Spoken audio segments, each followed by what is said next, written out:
Man. No, I'm being serious. Oh, you remember the bottom lip poked out, Yeah, right? but I don't remember the game. 4-point lead. Guys, it was interesting watching LeBron in the huddle and the visible support that he's had for his head coach, Frank Vogel. And the adage goes, the strongest leader is the one who supports the coach's plan. And this is interesting. Playing zone, I think some teams are afraid to do this. I like this. Ingram. Type of night it's been for him, which ends with his former team, the Lakers, winning at 114 to 110. Anthony Davis said he was nervous, said he had mixed emotions coming back to New Orleans, where he still has a lot of friends. And he and Drew Haliday going to exchange jerseys. New beginnings with old friends on a night here in New Orleans, as the Lakers win their 9th consecutive game. Davis and LeBron combined for 70 tonight. Anthony Davis scoring 41. LeBron, the closer, in the fourth quarter. He had 15 in the final period.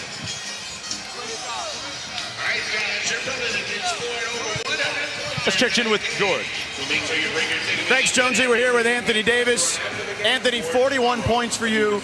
It's the most ever in a return game, the first time back for someone. An emotional night. How would you best describe your emotions right now? Man, it feels good. You know, I'm happy we got the win. They was in almost cursed, but they was on us all game. You know, they made shot after shot, big shots. It's a great team, a young team who plays hard, plays together, and likes to run it. And they were shooting lights out, and they gave us a run for our money. And we're just a resilient team. We showed our resiliency tonight and was able to bounce back and get the win.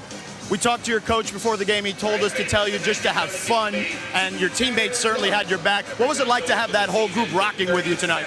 They said in the timeout, when we cut it to like 4, that we're not losing this game.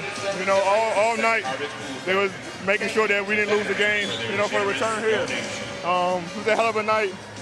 You know, I love these guys that I played with last year. They still here.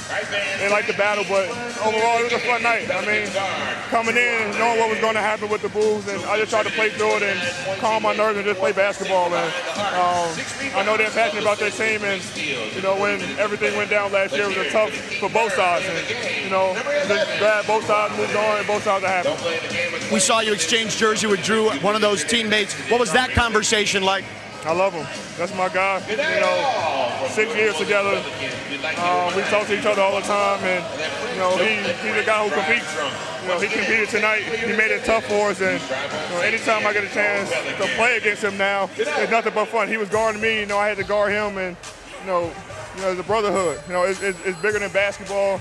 And I know some people probably didn't like it, but you know, me and him have a bond that's, you know, not just, you know, the game of basketball is outside that. We have a real friendship, and it shows tonight. Lastly, you guys have now won 9 in a row. What does it say about the way this team has come together? We gelling. We finding ways to win. We competing at a high level. I love our team. You know, we got to make sure we keep it going. Congrats, Anthony. Thank you. Guys, back to you. What's not to love, George Sedano? 16-2 overall. Best record in the NBA. Anthony Davis with 41 tonight at Smoothie King Center, as both Pelicans and Davis assume a measure of closure tonight. They haven't hit the finish line yet. There's a long road to go, but all things looking positive for the Lakers, who come away victorious. The final score, 114 to 110. Coming up next, Sports Center with John Anderson and Michael Eaves. For Jeff Van Gundy, Mark Jackson, George Sedano, I'm Mark Jones on a memorable night here in New Orleans. Good night, everyone, from the Crescent City.